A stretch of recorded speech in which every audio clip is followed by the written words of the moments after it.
This is the class immediately after the day after the presidential election. And so we'll talk a little bit about presidential elections as a case study of national-local relations. In this course, it's called Urban Policy. We're talking about not only the comparison of national to local, but how some of the similar patterns repeat and other times vary and have internal variations. So we have a map, just for a quick switch, we'll come back and forth. But this is the Chicago map with the red voting districts, congressional districts for Trump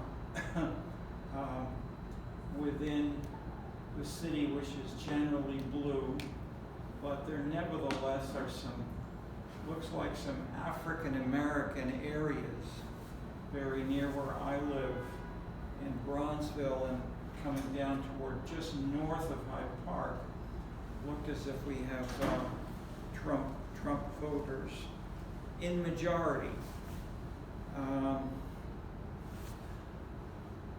So we want to look at the variations within cities and neighborhoods, as this is illustrating again here.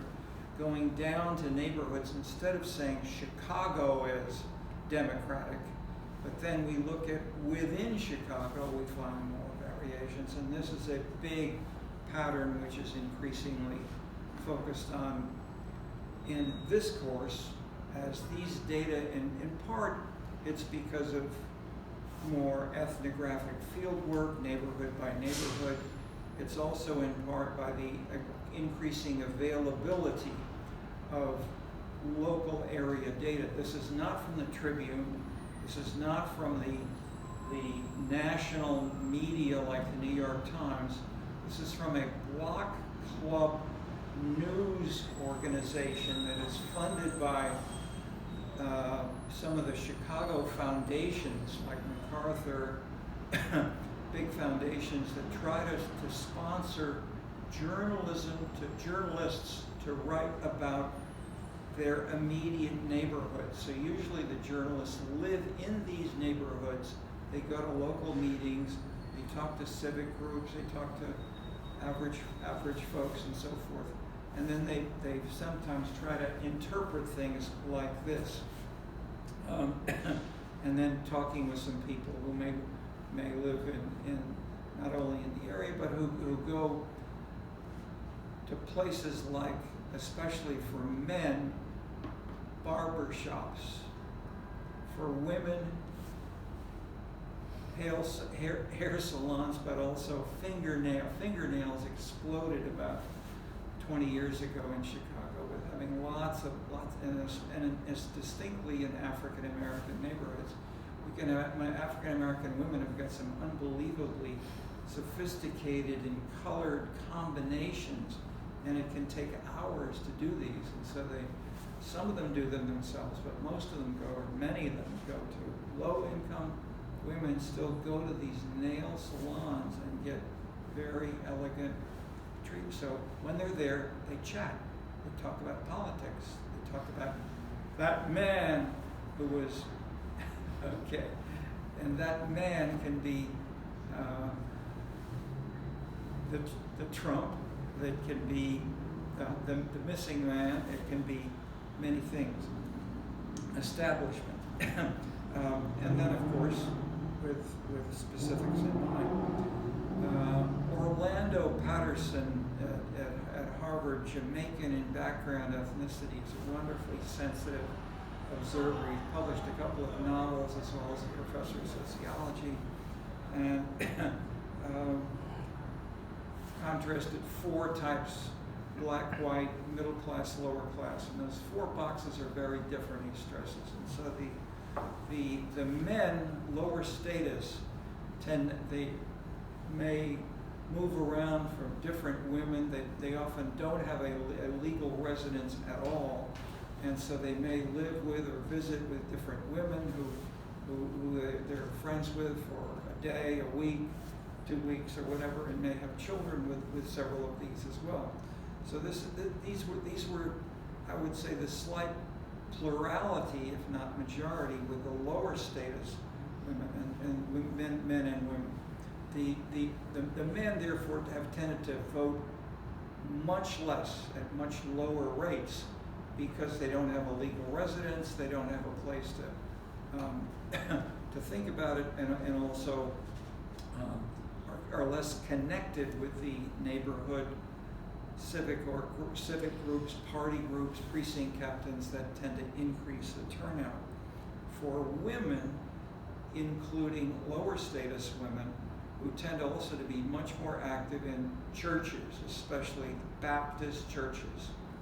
The men, if they're affiliated with a church, tend to be more often a storefront, so-called storefront church with the name, often wonderfully creative names and so forth.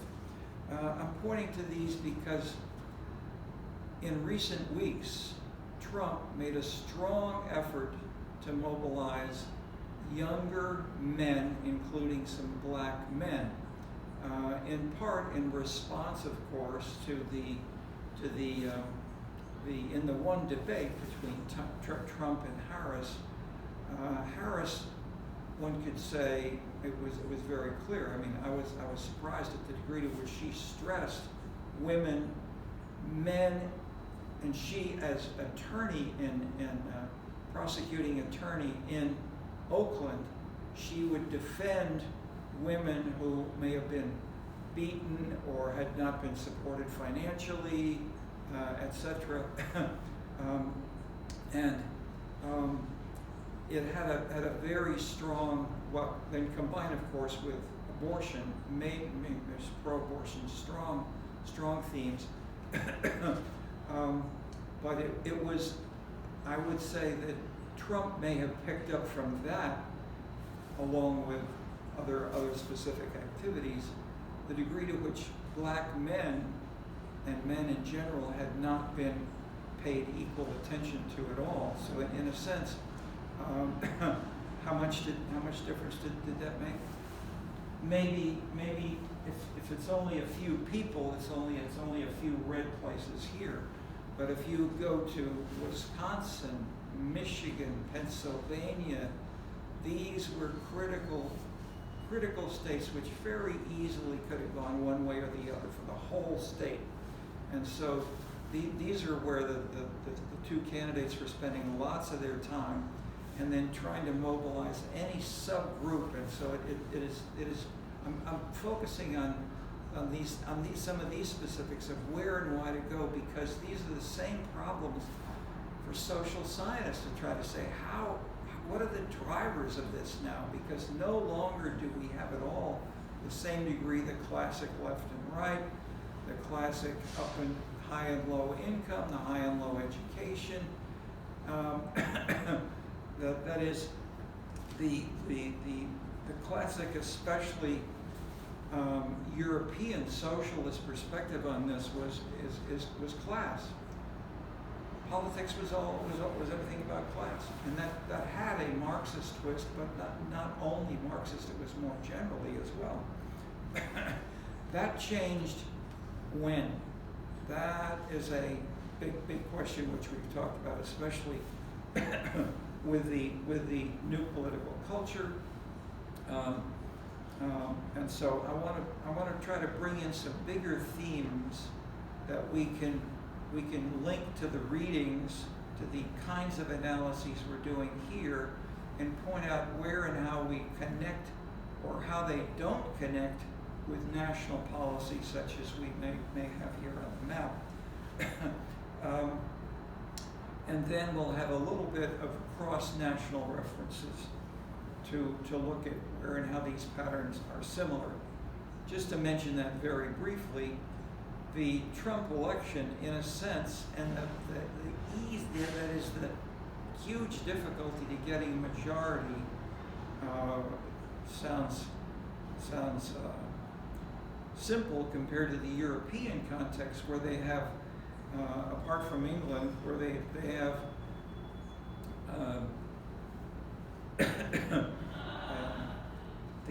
structure which encourages a tendency toward two stronger parties. But by contrast, the European continental parties generally have PR, proportional representation, which means each party gets to have it, the way it specifically works changes country to country, but in general, instead of having the two parties and the way that these are elected through the electoral college here, the parties are the drivers, and so citizens vote for, in some cases, just a party. Sometimes you can also add a name if it's in a particular geographic area, a neighborhood, but often it's mainly a party that is a driver.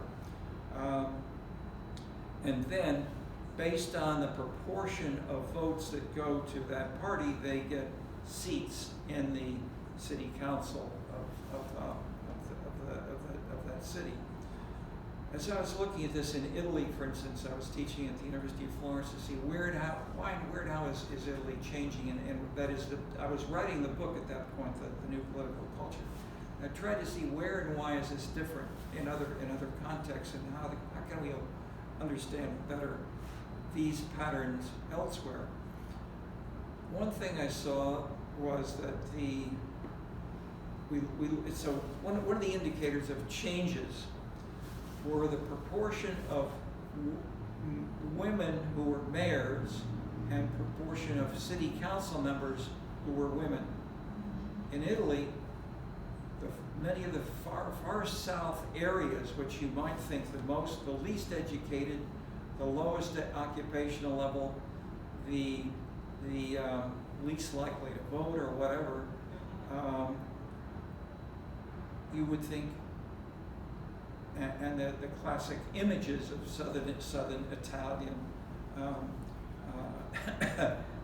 on American television or on the Italian television, where the judges are trying mafia, which they're fighting in court, and this has been going on for a couple of decades right now, and a number of the judges have been assassinated, and so that sometimes the judges have even been covered with masks, which has been done in the Netherlands when they've been having some serious, not only the judges but the witnesses in Amsterdam have been murdered by some of the gangster. I shouldn't say, we don't know the specific per clear total identity, but there are a number of emerging gangster, criminal, minority immigrants, and including they are a majority. The majority religion in Germany and the Netherlands now has just passed over 50%, and they are percentage no longer Christian at all. They are Muslim. So Muslims are a majority of the voters and of citizens. So these are big issues, which in ways we can see more extreme than in this election for Trump. Want to have a few comments with big elections. One is the earlier election of Trump. It was 2016 when Trump was first elected. I mean, this was a shocker, bigger than this, we could say. Many of the students here in this and related courses were college students majoring in political science, going to law school, preparing to go to law school, and they were fascinated by what to do, where and how did these patterns work. So we had about six successive students there working on this, and we revised this over multiple times. So we presented these at professional meetings of especially political science associations. And one of the most frequently discussed patterns in the journalistic interpretation, because at the beginning there were no books, there were no papers, it was journalism, especially before the election of Trump. Nobody expected Trump would have a chance people wrote about the Trump phenomenon, but what was the Trump, or the Trump often used by the American media was the foundation or the base. The idea was who was voting, who might support Trump, and often they would have sort of the unemployed West Virginia industrial worker who doesn't have a job anymore, who's somehow not educated, and had a sort of resentment style toward the world. Okay, and that clearly is one. I mean, that's been written up a lot in the media. In variation, by contrast, let's say in Oklahoma or parts of Texas, you have people who are who are selling the, say, fracking or oil contingent on the price of oil, and that was going up and down with these in conjunction with the bad deal that may have been made by the former President Obama, that Trump then said, we have to change these deals if we don't have a good deal. I've talked about that as a contractual conception of one of the three political cultures that Daniel Elazar distinguished, contrasting New England and the South, which were not this contract market oriented title of Trump's main book.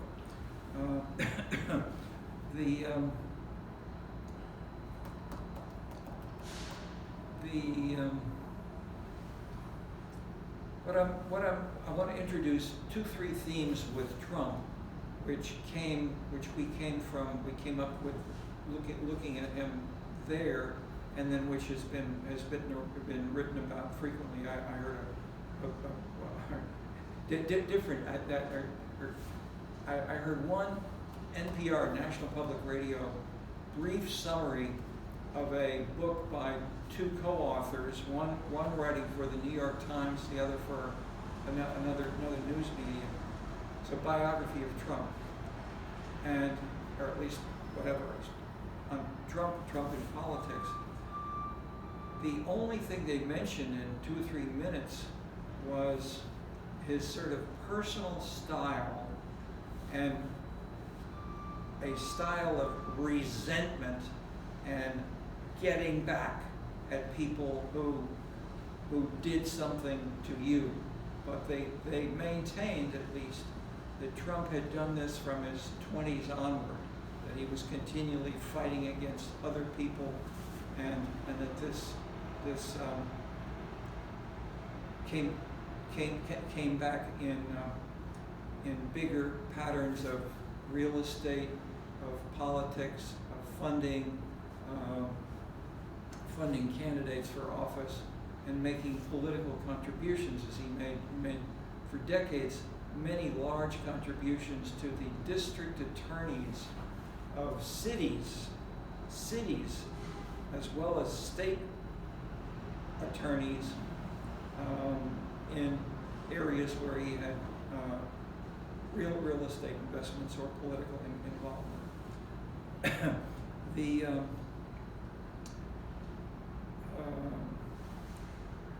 He looked into running for office as president, I think, 2 or 3 times before he ran, and it didn't go very far at all. But the point is, he was thinking in these terms a long way back. And the degree to which he then changed his strategies and that is, broke many of the rules of American politics and of Western politics, are why many people were and are still shocked and talking about, especially the European press. Immediately, it says,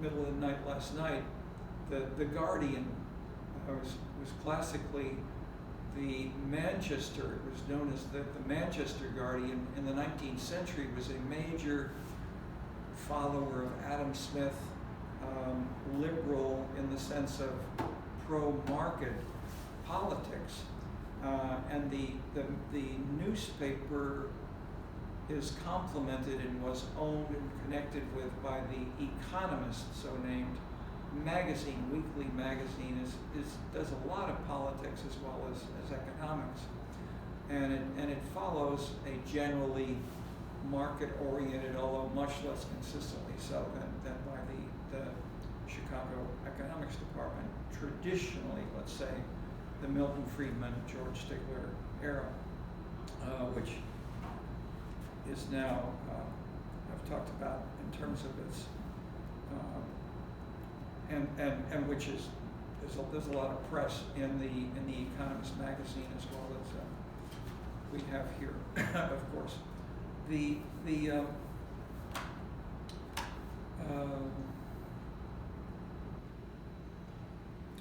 Commenting on the press, commenting on Trump, commenting on distinctive themes which are illuminating more generally, perhaps of Trump, but I'm focusing more on things which are not unique to him. One thing we did in the Scenescapes book was to look at the degree to which these were presidential elections. That is, we have a little bit in the book which might mostly use data for zip codes and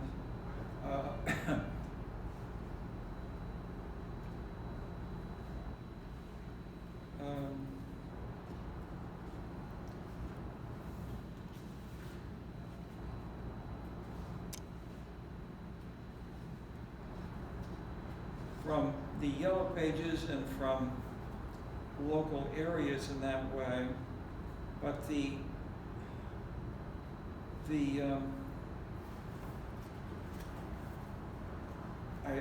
did give you a version of this already.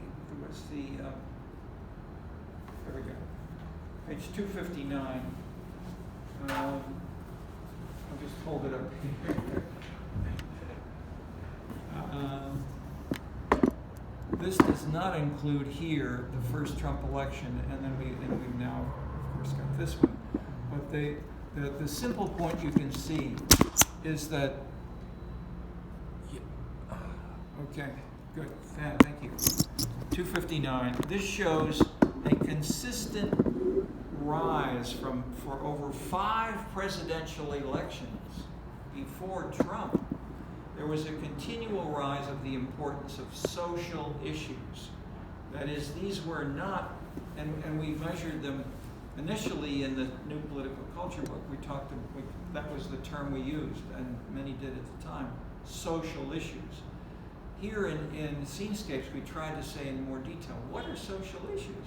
And so we have 15 dimensions, and we have here at the top, neighborly and traditional, and at the other extreme are rationalist, self-expressive, and transgressive. These are largely themes stressed in this election yesterday. But the point is, these new themes have become dividing American citizens and voters for 5 presidential elections, and the 2016, the first Trump election, was a simple, slight continuation of these, getting a little bit wider, but not very much. So the point is, this is not just this election, it's not just this president, these are deeper, longer patterns, and it shows in other terms, the breakdown of class politics. So we had 10 years of discussion over this.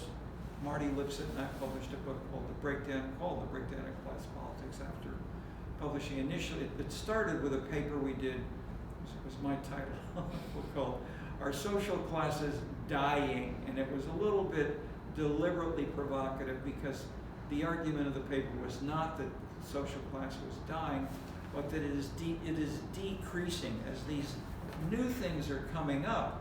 These social issues are coming up.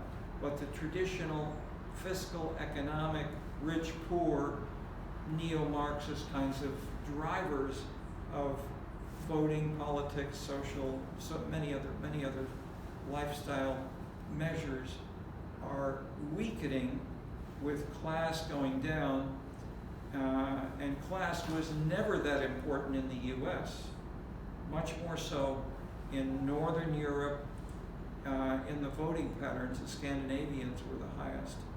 But the parties and some of the ideological leaders were very outspoken in these class politics terms. And so that's why we talked last time about the flaneur, the rise of consumption, about Benjamin and how they started with, and so in this brilliant essay, the book on the arcade, this combines the Marxist economic simple bourgeois proletarian kind of analysis with the consumption, where the division is aesthetics and lifestyle.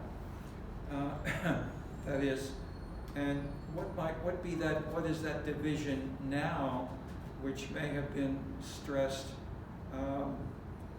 And let me add another example which has been written up in the last 6 months, especially Canada.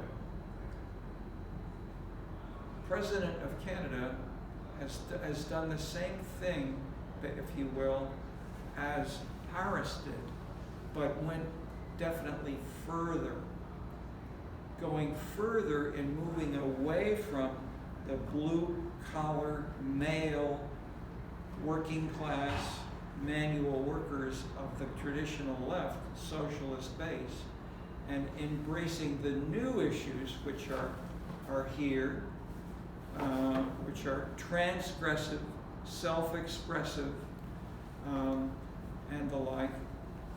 And these have been termed woke, or openness, LGBTQ, gay lifestyle, but also the earlier issue which brought these out was green voting, and we talked about that with with the emergence of the Green Party in Germany was the first major national party in Europe, but we now have green parties all over Europe, and we have ecological movements and parties which that is not in the U.S. We have civic groups in here, and I talked about the Sierra Club last time as illustrating this. Okay, so we can look for bigger themes, and I'm mentioning themes which are illustrated in the Harris-Trump differences, but I'm using an extreme version, which is a good way to try to understand some of the smaller tendencies. Looks like we have a couple of outliers. Look for outliers is always useful. Why are things, if we do a regression line where we have, say, 180 zip codes or something like this here, if we break these up, which cases are on the regression line and which are way off the regression line, and why are they exceptions? And so residual analysis of cases statistically is a useful thing to do, as well as newer, from traditional OLS, ordinarily squares regression, but when we get to newer things like mixed methods, multi-level analysis, we can analyze not only the neighborhood but also the city and then the state, because the maps which you see nationally don't show this. They only show the whole state of Illinois. Within the state of Illinois, Daniel Ellisar's first book, laying out these three political cultures, showed that all three of these political cultures are very powerful inside the state of Illinois. So the New Englanders migrated across the area from New England to western Michigan, for instance. So Michigan was, again, one of the last state to really, big state with Wisconsin,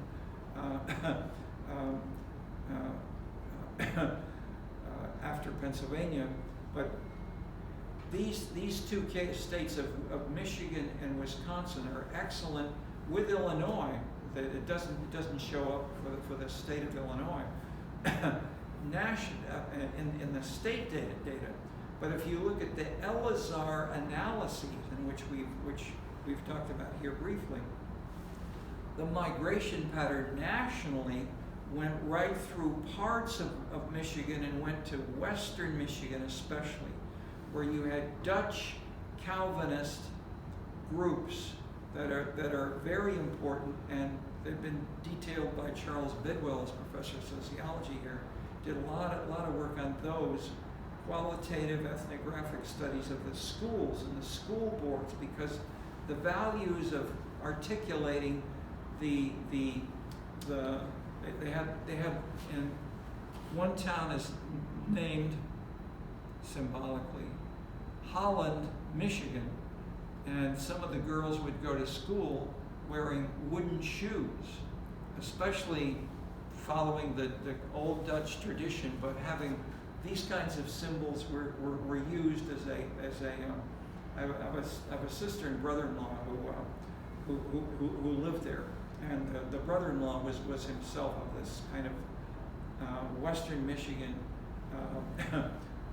Calvinist background. So I saw a number of things from visiting over there in places like Holland, Michigan, which is totally different, of course, from Black Detroit, or from the suburbs of Detroit tend to be very strongly white. So there were very open racist battles.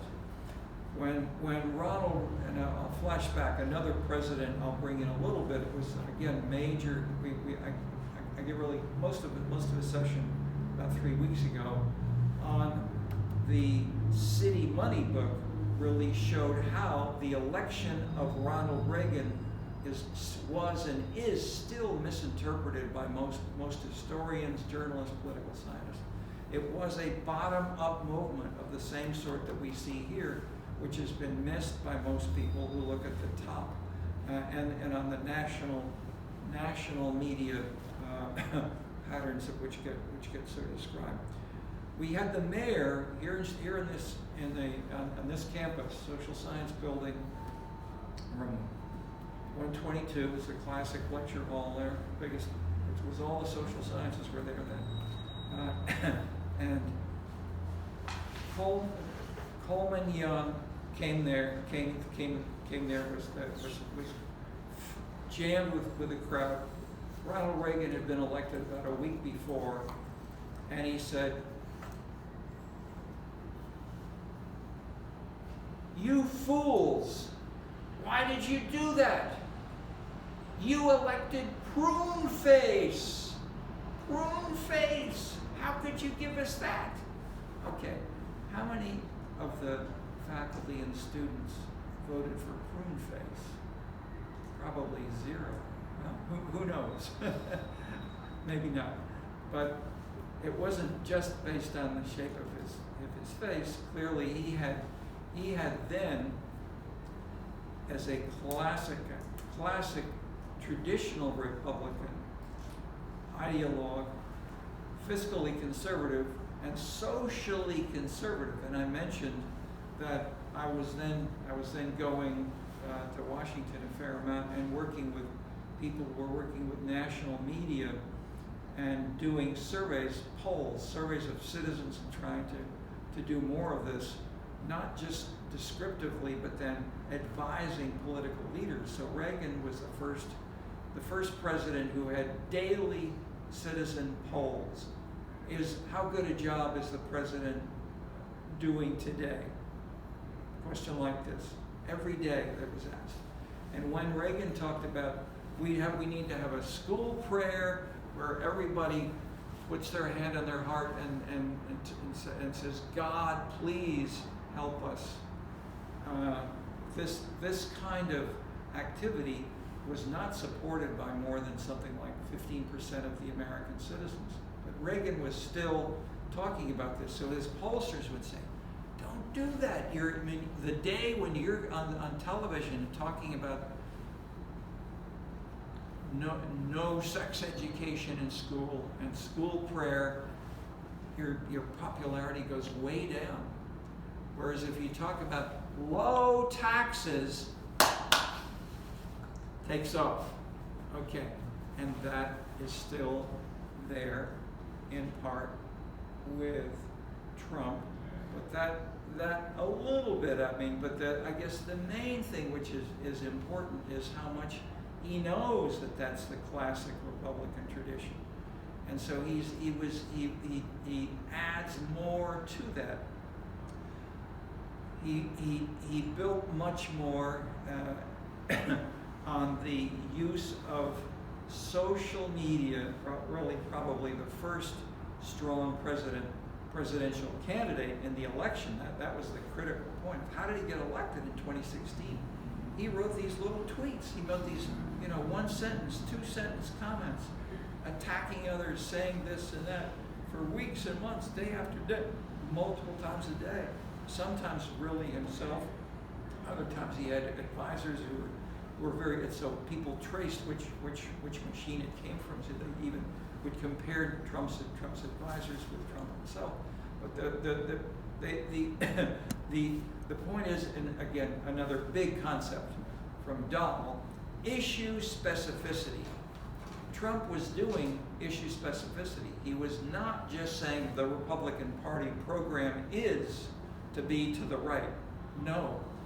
And so the populist theme, the term populist, we used as a first in the book City Money, we used the new fiscal populist as the first label for people of this sort.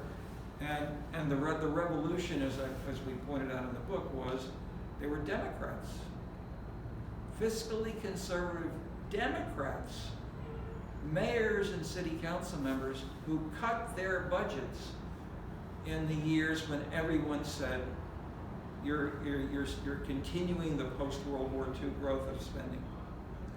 And that was true if you included grants, G-R-A-N-T-S, when the federal government gave up to 25-30% of local budgets all over the U.S. to cities. And then what happened? In these years, I was also advising actively with the U.S. Conference of Mayors, which had, when I was working with them in the 70s, they had roughly 600, 700 people on staff. Most of their money, their funds came from the federal government. They got grants from transportation, education, so this and that kind of activity. And they would do work for cities and they could be things of how the federal government could allocate funding more, and then the criteria of the U.S. Congress were often the concerns of one congressman or one theme, which could be poverty, or it could be looking for potholes, or it could be improving water, all kinds of things like that. And then there'd be conferences, and they'd start to invite people like me, that they wanted to have analysis. When Ronald Reagan was elected, all one of the first things he had was no interest these are called public interest groups, like the U.S. Conference of Mayors, the Council Members Association, the cities associations. None of these could have federal money, federal grants. So the number of staff went from the Conference of Mayors, which was the most important, the top leaders, the most politically important, connected to Washington, to the White House, and in shaping specific grants. Their staff was cut to roughly 250. Maybe 2/3 of the staff was gone fast. And so they kept on working with me, trying to see what to do and where and how these things were happening. But the point is, there were fiscally conservative Democrats who drove these patterns. And so that was a new type, not the normal Democrat, the normal Republican, but we had these new new types, and we have in a sense these new dimensions which we began to try to say what are these, what drives these people to be here, and the many of the social scientists were driven, I can say frankly, by their ideologies. And two folks who wrote a leading book at the end of the just 2 sessions ahead or so, by John Logan and Harvey Malech, and their book on city urban fortunes. For 10 years or so, they became neo-Marxists. They weren't before. Malech did a PhD right here at Chicago. I knew him here, and he studied with this one neighborhood just south of Hyde Park called South Shore, and he studied how it had been predominantly white, and in 10 years it had become almost all black, African American, and where and how it had changed and which institutions continued on, because it had strong traditions of block clubs, which came from Scandinavia and from this New England pattern, and which are not found in most of the city of Chicago, but it was in South Shore. He then, in the late 60s, 70s, moved into a Marxist. Well, John Logan somewhat did the same from Berkeley. Then they did the book, and then they created a new organization. I created and was president of the urban section in the U.S., as well as another organization called the International Sociological Association, RC3. And these two guys and a couple of French and Italians created an international association to challenge us from a Marxist perspective. And so the French then continued that right up until 1989, as they remained Leninist within the party. The Italians and the Spanish broke, and they created what was called the Euro-communist approach, which was to mobilize and respond to Greens, women, human rights. These were the beginnings of these new social issues, which are here, and so the Southern Europeans, Spanish, French, or Spanish, not French, Spanish, Italian, Greeks to some degree had a bit of this, that the Greeks were more divided on that, but a critical one was that the Spanish embraced Euro-communism. Manuel Castells was a Spanish sociologist, Marxist, who wrote the leading book on Marxist urban analysis, and he was the leading theorist of urban Marxist interpretations of power, the economy, capitalism, and so forth. But when his party, switched to Euro-communism, he'd been 10 years in France. He'd been studying French cities and so forth. And he then switched following his party and said, look, within France, we're having these new social movements. We've got environmentalists, we've got human rights. These kinds of things we ought to pay attention to also in France. But the French Communist Party said, no, this is false consciousness, as Marx described the Irish, inventing the term false consciousness. And so Castells, instead of being I had debates and discussions with him in conferences. I taught at the Sorbonne twice. We had a number of people who were back and forth. The Castells then went to Berkeley, and then helped to lead people like John Logan to at least think about some of these issues. And so Castells gave up Leninist, and then his fat book was on new social movements.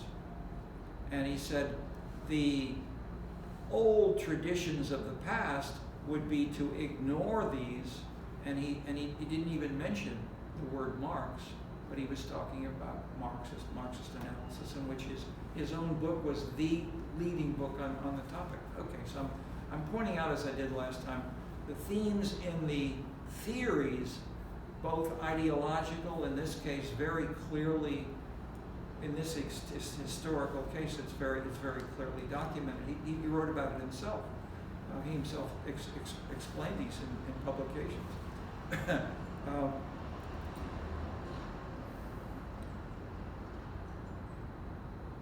And he was smart, honest, responsive enough to change, and watching citizens change, both in France and in Spain, in ways than in California. So his empirical work is mostly in the US with California and the region and so forth, with a lot of ethnographic material. Okay, so I point to this as the breakdown of class politics illustrated by leading theorists. The other place, of course, being Frankfurt, Adorno, and Horkheimer, and I studied in Frankfurt with them, seeing these patterns also being fought out between Adorno and Horkheimer himself and the students. Just the top theorists and smart students from the U.S., from Berkeley. I was a student at Columbia then. And those were the two leading institutions within the U.S. And there were often sociology departments, sometimes with architecture, with planning, others a little bit. Some economists, few economists, including today, at Columbia and Berkeley, the Galbraith was, I think, got his PhD at Berkeley. The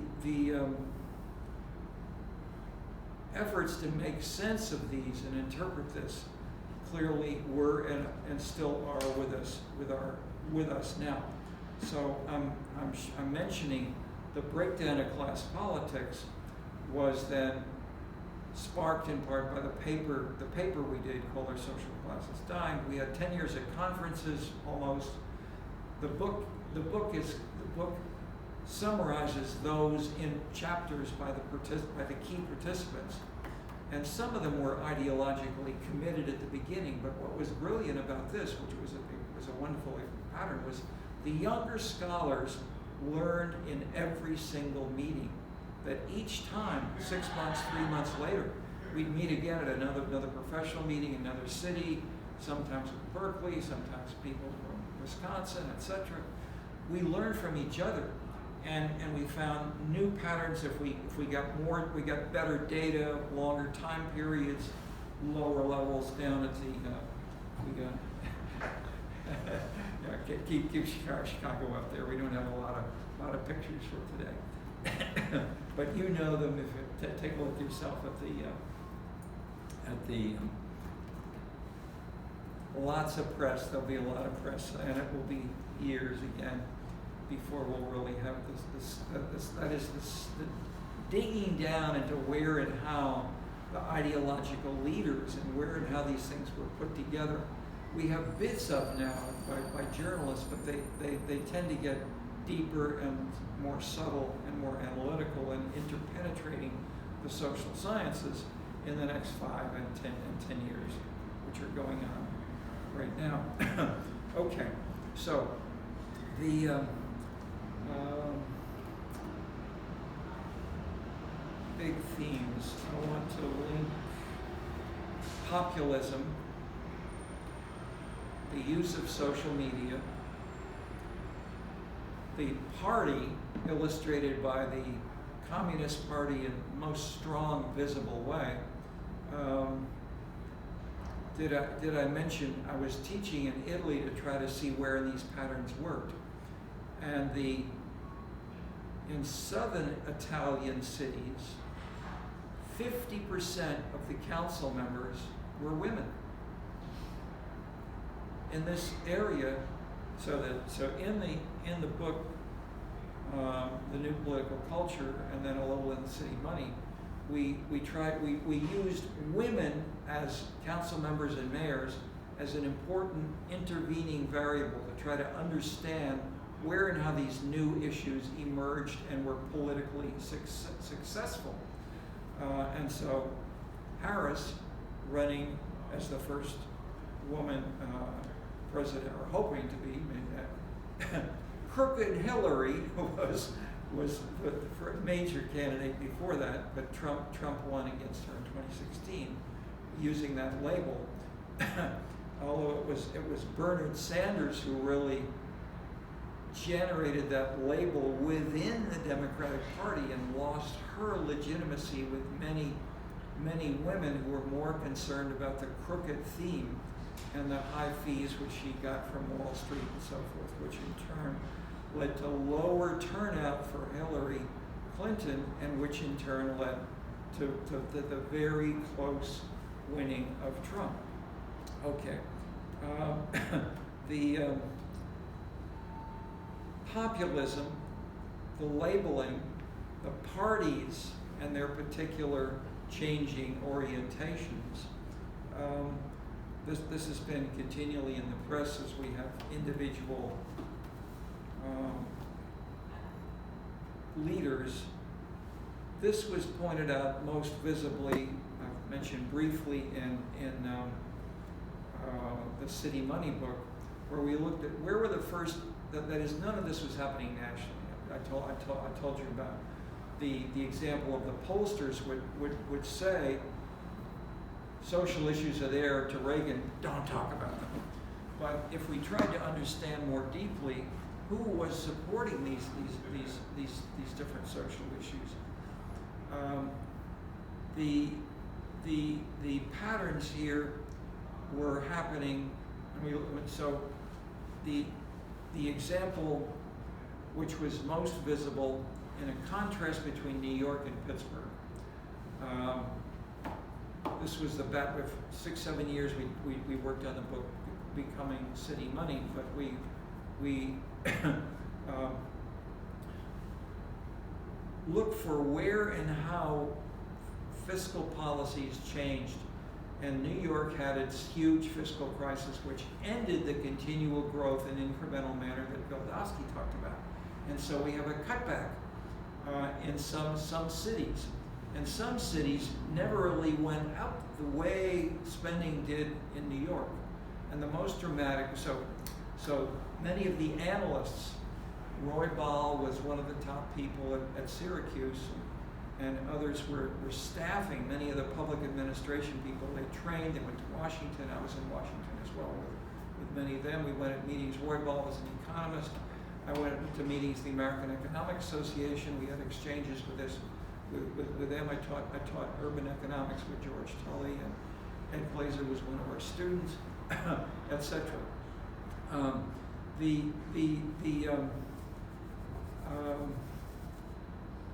The populist element led those leaders. If we start with the most important example, was anti-New York, which was Pittsburgh. We saw in the data, we didn't know why Pittsburgh was so different, but we saw that Pittsburgh never really increased, or it went up a bit, but then it went down. In the same years that New York was getting into its worst fiscal crisis, the early 70s. And so, I told you briefly, among the students here, why don't you go to Pittsburgh for a while and study what are they doing there that generates these unusual policies? Not a single student would go. So I went myself, spent a good week or more, a couple of weeks. And I ended up finding that I knew very close personally the guy was his chief of staff. I got a law degree here in Chicago, and I didn't know that he was the chief of staff of Mayor Peter Flaherty, Flaherty, and there's a chapter largely on him in the City Money book. And he was Irish Catholic, Notre Dame College was the classic elite Irish Catholic training ground. law degree, and then he was in the city council for maybe 10 years, and he worked with the Irish Catholic machine, close to, although a little weaker, but modeled on the Chicago political machine. In a loose sense, the difference was, it was more, they took money, they used contributions, clientelism, the Irish ethic, all that was broadly there, but the people at the top were not, as I would say, as smart, or at least as concerned about using money efficiently and using productivity and having top smart people hired, as was this is a tradition with the dailies. Daily 1 and Daily 2 was to hire smart people who can get to be chief of staff, etc. Peter Flaherty, when he ran for mayor, completely reversed his position. Instead, he said, we will cut spending, and he did. And the Teamsters were the major union, and the president of the Teamsters Union was the most important city council member in Pittsburgh.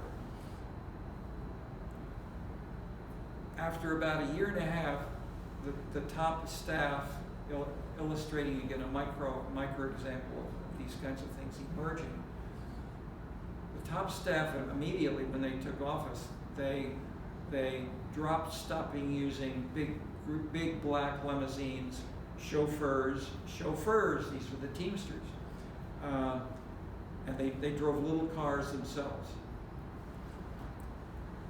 After a year and a half, the mayor saw that the water meter installers were being driven by chauffeurs. Unnecessary job. To create a new position for the Teamsters. So Flaherty said, no more can you have chauffeurs for water meter inspectors or installers who are city government people. And that led to a citywide strike, and it led to the publicity detailing the amount of excess staff, especially chauffeurs. And the salaries for the chauffeurs were higher than police or fire, and it's way different in most other cities in the world and in Chicago and so forth. But the union itself was so important that it paid that much more than the police and fire. Okay, so that in turn, when all this came out, the citizens of Pittsburgh said, yes, back Flaherty, the council is wrong, and so the elections moved more people to back Flaherty. And this is also one of the readings in this section, right on page 7, by Barbara Furman, F-E-R-M-A-N, Challenging the Growth Machine. And it is a contrast of Chicago and Pittsburgh, laying out some of these kinds of things, as does what I laid out earlier in the City Money book.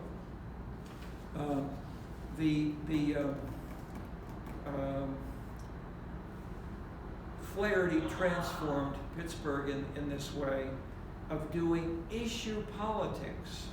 So that is, before he ran for mayor, they did more money for everybody, closer to Wildowski's incremental spending and just going up, higher for the Teamsters. After he took office, they said, we're going to analyze specific issues.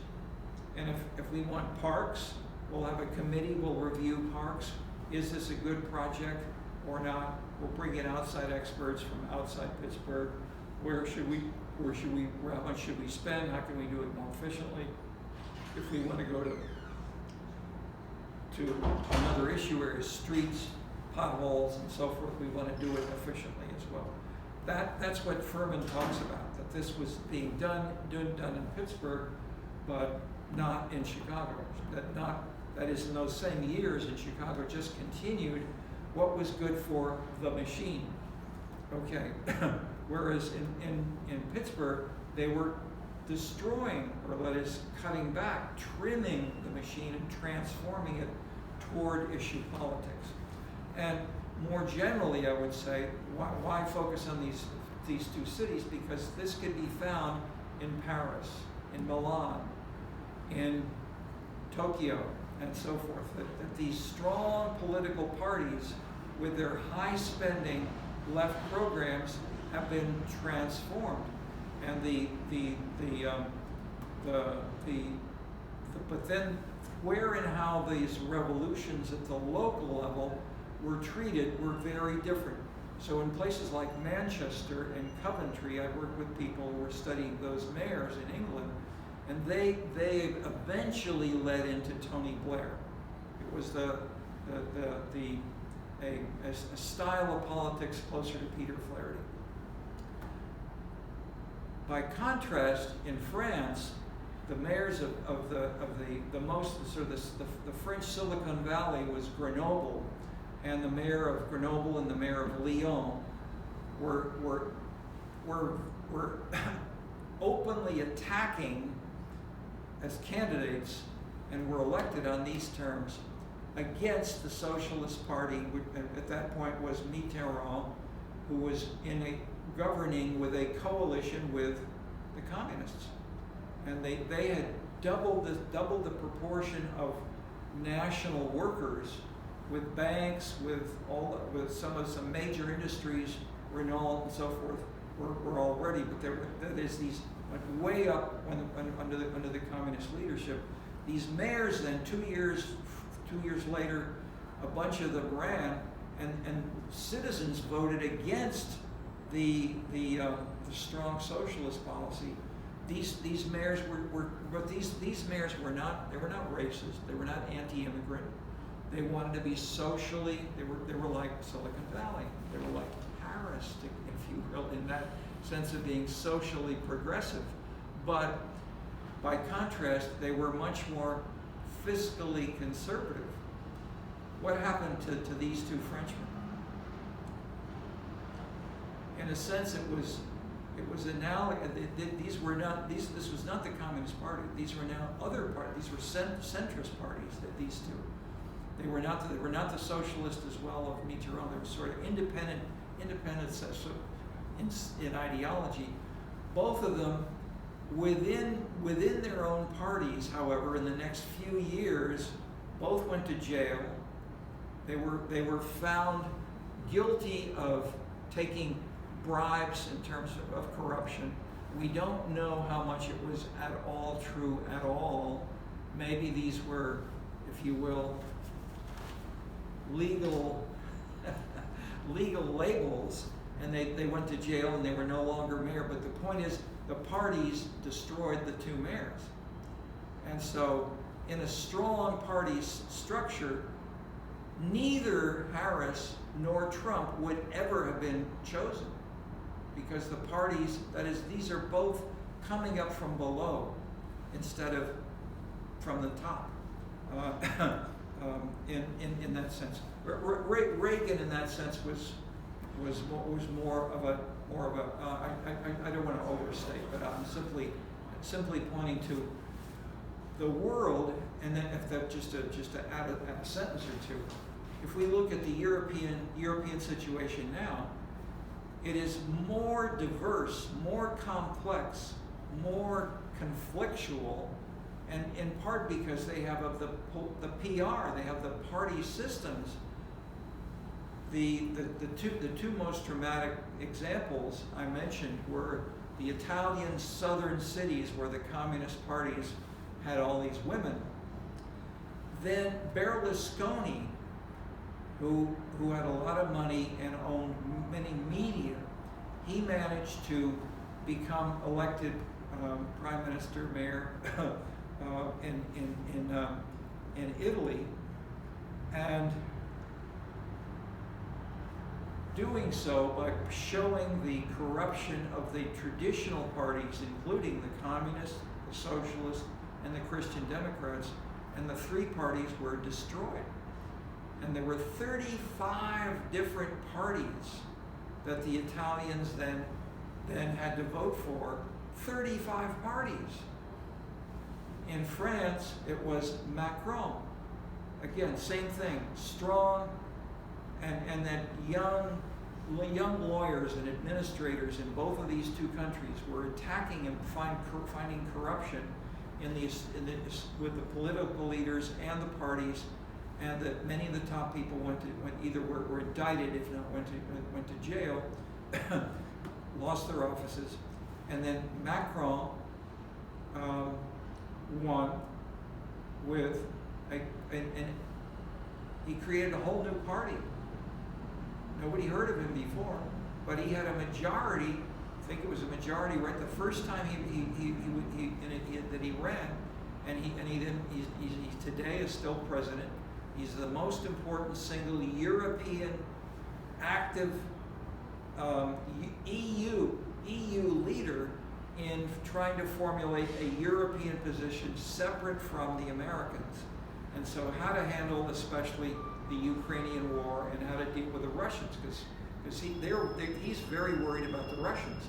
That if the Americans give up the Ukraine to Putin, they'll come to the Eastern Europeans, and then the Western Europeans potentially. So the West Europeans are much more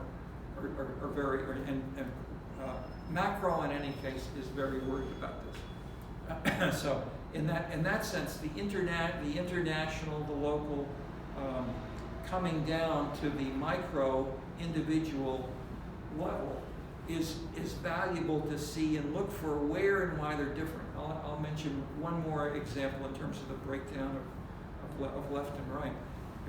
One of the items that we had with the Fowey project, which is the source of the City Money book, the data, we had surveys of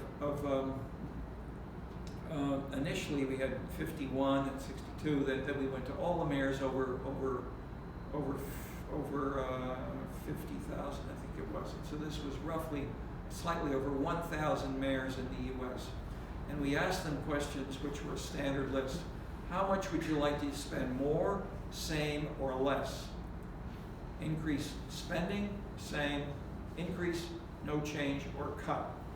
And then we had a long list of police, fire, schools, public transit, public housing. So some of these were redistributed, public housing for poor people, and the like. And then we also included in another list, productivity. Okay, trying to show that is, should we cut budgets or increasing, or should we try to do a combination? And so the point is, which exploded, starting with Flaherty, as I'm pointing out with the chauffeurs, that then exploded when we got to Bill Clinton, Tony Blair, Francois Mitterrand, and others nationally, and then at least ideologically, this is what many people have campaigned on, that I will cut budgets, but also we will be responsive to citizens. Okay, did they in fact implement this? Usually, even under Reagan and Thatcher, as I pointed out to you, they kept increasing spending even under their own administrations. But at least their ideology was to move in this direction. And this was an ideological combination of responding to a range of social concerns, lesbians, gays, human rights, the environment, and so forth, and cutting taxes. How can you put these two things together? And so most commentators, especially the political science, would say this is simply hypocrisy. And nevertheless, mayors were doing this. And then we finally, so I was then talking about this. These mayors with Peter Flaherty were doing this. They're firing the chauffeurs. the extra chauffeurs. They're doing things really, and then Chicago did the same thing with Daley too. After the election was won by Harold Washington. Harold Washington started as the first black man, brought productivity in the administration here as his chief of staff, and then the Park District, which had been the most important patronage area.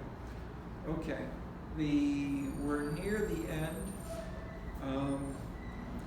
I've tried to, as you see, look for some of the big themes that we can find in Trump and the Trump-Harris contrast. They are with us today. These are still deep and important. They are not uniquely American. Almost everything I've told you about is international, and with a little more time, I would have, and should have, perhaps, I apologize, not talked about Japan, Korea, and China, but these same things are happening, not based on elections, and they have elections in Japan, but in China they have low-level elections, but the issues are there with citizens, and you can find them even within the Communist Party within China, but within different activities, the emergence of new organizations, of new concerns of citizens, the joining of civic organizations. I did a book called The Third Sector, which is on civic organizations, including especially, the book was commissioned to me to write by the Chinese government. And we focused on the lessons for the Chinese national government of what can they do in China, and so it compares Taiwan, Korea, Japan, China, and then two Western countries, France and the US. And so where and how, what we showed is that the civic groups exploded in Asia, at the end of the 20th century. They didn't exist before. They were illegal, but then they became legal and they took off, especially around floods. So the flood of the sort we have in Spain right now, or the hurricanes we're having with the climate change, these mobilize a concern of many young. I had one teaching assistant right here, and when the floods and the things were so bad, it was then the beginnings of COVID. He said, "I will go back to China. I want to, even though I'm not a doctor, I want to just help people there." Okay, that kind of motivation. He was not for money. It wasn't for a job. It was not for family contacts. He was concerned about helping people suffering in China.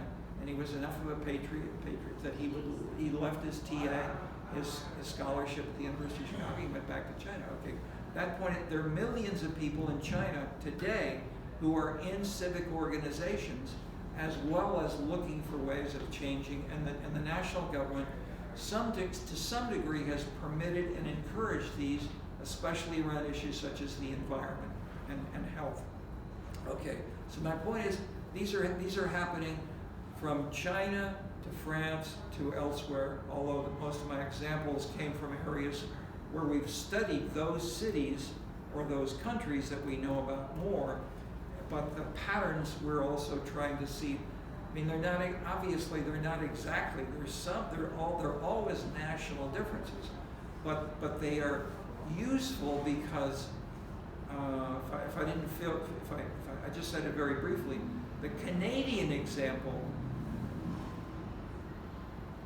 his father was the top prime minister. He's now president of Canada.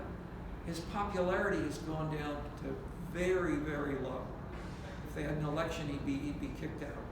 And other elections and the press is covering this. Why? Because he went too far, at least in terms of the populist perspective. He abandoned the blue-collar, lower middle class citizens. And in a sense, Harris may have done a little bit too much of moving in that direction and left the blue-collar African-American men who may have some degree voted for Trump. Okay, I don't want to I'm definitely not pointing to any one subgroup, that each of these are appealing to many different subgroups. That was one of our main findings from before. Don't try to find a, quote, base or a foundation. Look for the, and look for the issues, that people get mobilized more increasingly on issues as they're more educated, they're more thoughtful, and they're more aesthetically sensitive, including through rap, music, emotional things which engage people, and which people have often explained the election of our current mayor in Chicago was that he beat the candidate that had the majority of the citizens in the survey said would be mayor, and he lost. Okay. These things illustrate patterns which are international, but we can try to say where and why and model their dynamics. That's what we want to do to make this into social science, and I'm giving you examples here, and look forward to more. Any comment from especially the Chinese perspective on any of this? From our thoughtful teaching assistant who's been busy with your exam, taking exams, so it's too hard for him to do all of this at the same time. But anything you want to? Actually, for China, for election for China, I'm not very familiar with this system, but for U.S. election, like Trump. Just stand in front of it. Okay. Like they have, you mentioned like about the people's feeling about this election, this candidate.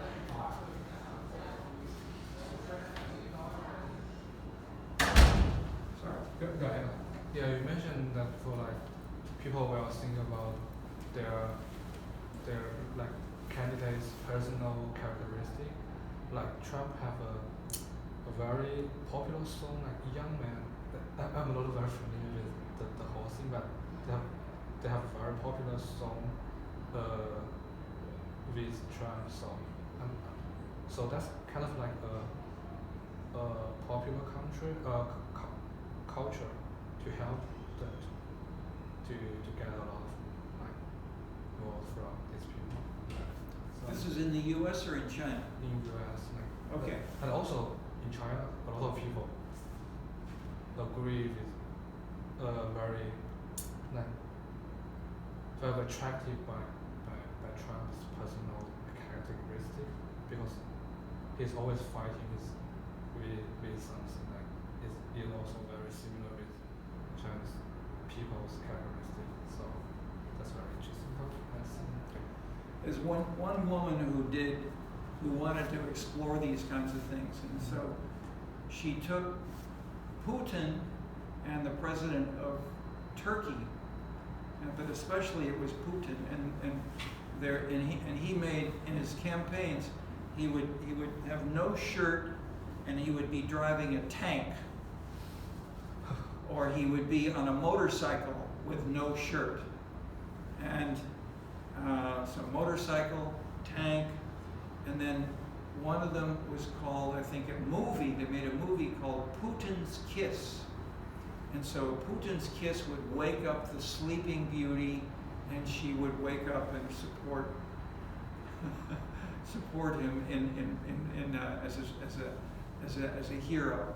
So in that sense, the amusing personal extremes have gone further in places like Russia and Turkey, and I will leave it to you to talk about what there may or may not be in China. But these issues which the efforts to counter and to build a strong leader model, and to challenge these weak Europeans who are so caught up with women and LGBTQ kinds of issues. These are used. Look at the videos. Look at the amusing stuff on the versions of Instagram or Russian versions of these. You can see these kinds of things which are showing the Russians are classically macho, strong men, and where instead they'll have pictures, especially of Zelensky is usually on drugs and not able to sit up straight and so forth. Hi, sir. We have this room reserved from 6 to 7. Okay, very good. Yeah, we're pulling out. Thank you much.